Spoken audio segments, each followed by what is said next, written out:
जब विदेशी नीति के जटिल डोर एक दूसरे से उलझने लगते हैं तो सबसे सरल मानवीय आवश्यकताएं गैस, पानी, समाचार बिना किसी औपचारिक घोषणा के प्रतिबंधित हो सकती है। इस्लामाबाद में भारतीय राजनयिकों को ये मूलभूत सुविधाएं रोककर एक रिश्ते की नाजुकता का अनूठा सबक हमें दिया गया है।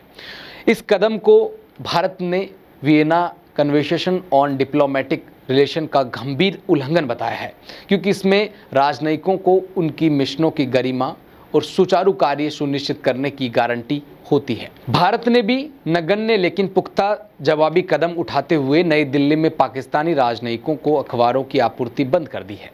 साथ ही रिपोर्ट्स में ये भी सामने आया है कि पाकिस्तान में भारतीय राजनयिकों की निगरानी तेज कर दी गई है और आवासों पर, कार्यालयों में अवैध प्रवेश की घटनाएं भी सामने आई है, जिसे स्पष्ट तौर पर आतंकी करने का प्रयास माना जा रहा है।